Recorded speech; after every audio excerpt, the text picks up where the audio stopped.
Frederique. I work with Twitter. My team is here. We have some literature for you in the back. I'm sure most of you know Twitter. Many of you may not know how we help work with businesses. I had a chance to talk to a few of you this morning, some very interesting companies from all around the world. Met this lovely lady from Argentina, gentleman from Dubai. It's interesting to see all the opportunities that lie ahead in terms of social media, not just in the traditional ways, but also moving more and more into real-time and customer service. So I'm going to talk today about the power of now. It was actually interesting when Dr. Bhatia called and asked if we could do this presentation, because we've been working on this presentation for a couple of weeks. And the fact that the theme of this presentation was around now was a perfect match made in heaven. Of course, at Twitter, everything happens live. So for us, we're very much in the now. That is our business. What I thought I'd do is we never made canned presentation. We always made something fresh. I just came back from the Cannes Festival a couple of weeks ago. So I thought you might enjoy looking at some award-winning work that celebrates this idea of now and how brands are harnessing the power of now for exceptional new businesses as well as communications. And that's one of the big things that we've seen this year, is it's really taking marketing beyond communications and developing new services and new ideas around the power of now. I've also put my Twitter handle here, at Frederique, so please message me if you want to. Alright, so first of all, just to keep the room going, who can guess what is the attention span of a goldfish? 5 seconds, okay. 3 seconds. Any other guesses? It's a little bit more actually. 10 seconds. 7. That's still not right. 12. Okay. Almost there. The attention span of a goldfish is actually 9 seconds. And the reason I bring this up is, who can guess the attention span of a millennial kid today? That hardly gives you time to grab your cell phone, but you get where I'm going. 1 year ago, I was giving a presentation on Twitter, and there was this interesting fact that came up, which is that people were unlocking their cell phones 110 times a day. Imagine, in a typical day, how many times that is. And then I found out that the stats had been updated, and now people are unlocking their phones 180 times a day. This brings us back to the attention span. The attention span of a young millennial person is now at 8 seconds, which puts it under the attention span of a goldfish. The reason I bring this up is, if you think about the importance of marketing in the moment and marketing live and in the instant, how critical that is, given that all of the young customers and the people who are going to be in business and who will be your bosses soon have the attention span that is shorter than that of a goldfish. Now, I don't say that in a disrespectful manner. I say that in a manner that challenges us all as marketers to really adjust the strategies that we have. And this is why you see some of the most famous marketers in the world, like Wendy Clark, who's the CMO for Coca-Cola, talk about how the only day part is now. Meaning, when you're planning for your media, when you're planning for your marketing campaigns, the importance of planning in the moment, in the immediacy, because that is the attention span of your customers. We see that there are a lot of signals on social media, and certainly Twitter, as the only real-time platform in the world that runs billions of moments, we see incredible insights in terms of the power of now and how many things are being discussed in the moments. These are just a couple of examples. We have the opportunity through our data pipe to track the millions of tweets of people. Whenever someone says, I want or I need, 53.9 million tweets. Or when people talk about the fact that they're hungry, or the millions of tweets in terms of people saying that they're in the market for buying a new car. Mm-hmm. This is what we call moments of now, signals of intent.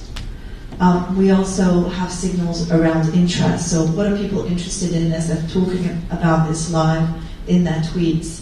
500 million tweets around technology. So very, very big data pipe and fascination there.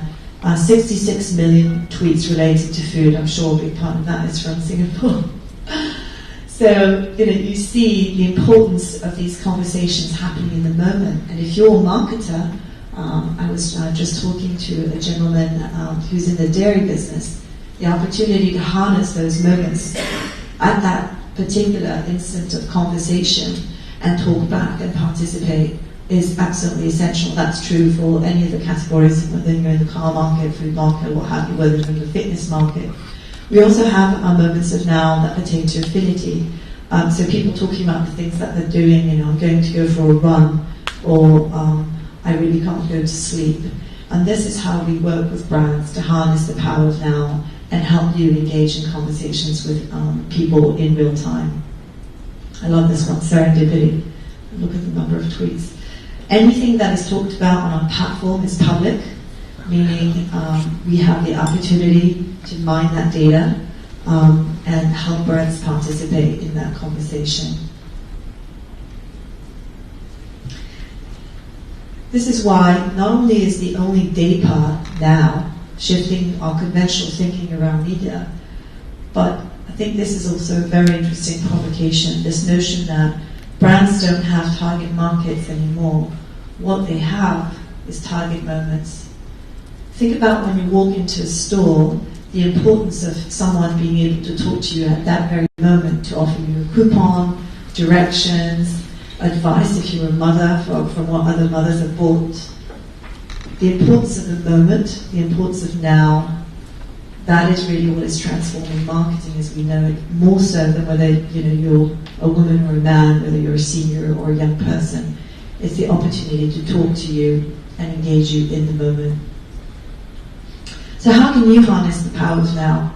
What do you do about that? Do you need a very sophisticated command center? Do you need a lot of resources? We get a lot of these questions, and we help brands on board and understand how to get on Twitter and leverage this power of now. So what I thought I'd do is, rather than show you the work that we do with brands, since we've come back from the Cannes Festival, I want to make this as fresh as possible. I've put together a little selection of the best work at Cannes, so you can see what are the award-winning ideas that are being celebrated, and is the power of now something that we just talk about in the marketing community, or is it something that's really relevant in terms of internationally recognized best practice? What we see is, this was some of the trend charts that we mentioned at any one of the events. We can do one of these for World Congress, Dr. Bhatia, if you'd like. Cannes Lions, huge spikes of conversations. Very interesting to see what people were talking about.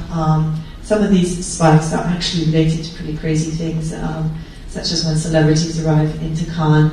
And this year we also created a little emoji at Cannes, so that was one of the first spikes that you see there.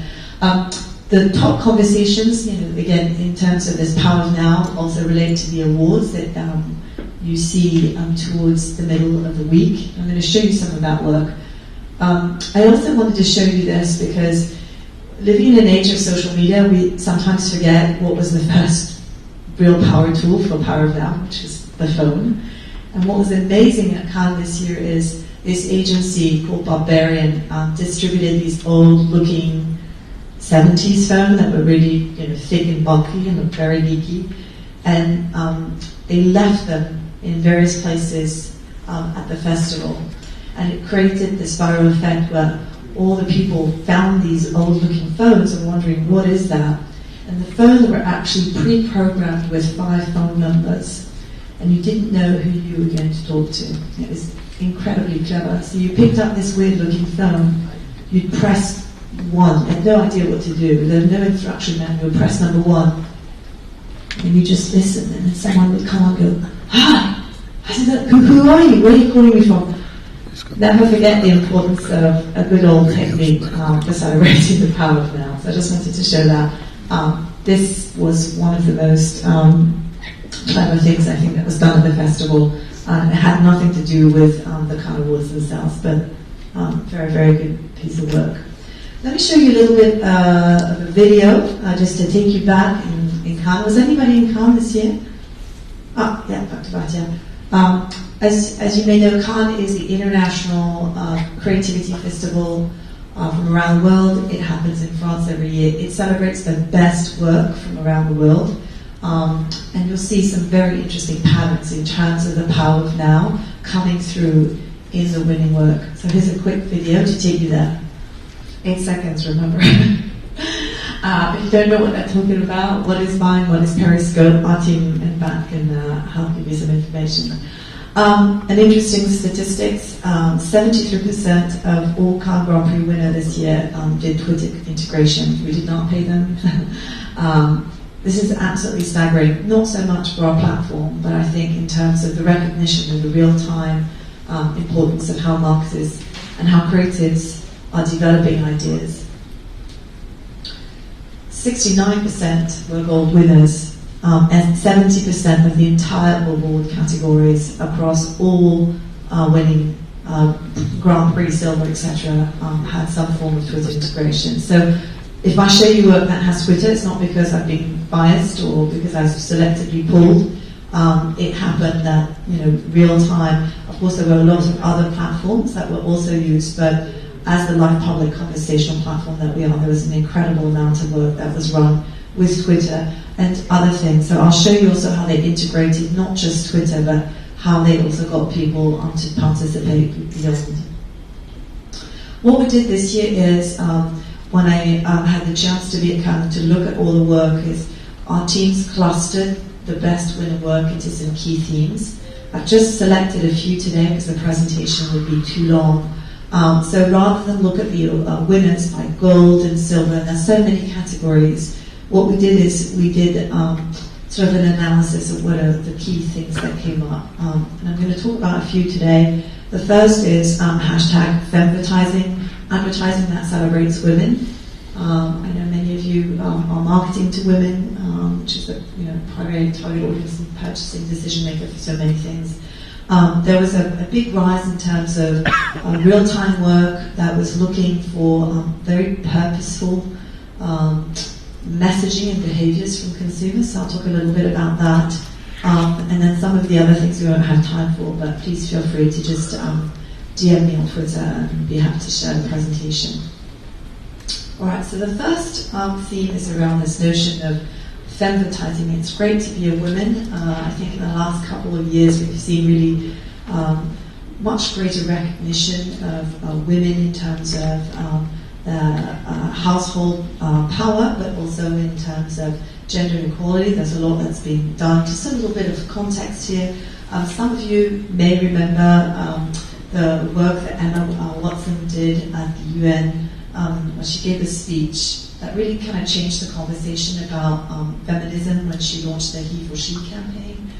Really, really great campaign that aims for gender equality between men and women and encourages, importantly, men to support women in seeking educational goals and encouraging them to take action against inequalities. This campaign was very successful. It generated millions of conversations on Twitter. And I'm just showing it as sort of a background for this trend. There were also other things that happened this year at a famous award show in the US. There was a couple of actresses that also gathered around this hashtag, which was hashtag Ask Her More. I don't know if you remember Reese Witherspoon, which was also talking about when a woman gets on the red carpet, just don't ask her about the dress that she's wearing, ask her more. Ask her about the film she made, the character that she worked on. So really celebrating the power of women beyond some of those gender stereotypes. And the reason I'm showing this to you is that at Cannes this year there was a brand new category of awards that was called the Glass Awards, which was specifically created to recognize gender equality type work. So within the Glass Awards there are a couple of pieces of work that are really quite remarkable that I'm going to share with you. The first piece of work that won a big award was from Procter & Gamble, BPDO India, Touch the Pickle, it was called. And a lot of these campaigns have hashtags, as you can see. Very interesting, I think, from the perspective of wanting to engage people in conversations. You see the piece of work on this board here. What's particularly brave about this campaign is it's talking about some of the stereotypes that happen in India when girls get their first menstruation, and the fact that there's a lot of things that, you know, as a woman you're not allowed to do. You're not allowed to go in the kitchen, you're not allowed to touch pickles, and there's a lot of sort of old traditions. And the campaign aimed to take this on. And as you can see, a very young girl here, basically touching the pickle and taking on those stereotypes and saying, come on, this is absolutely ridiculous.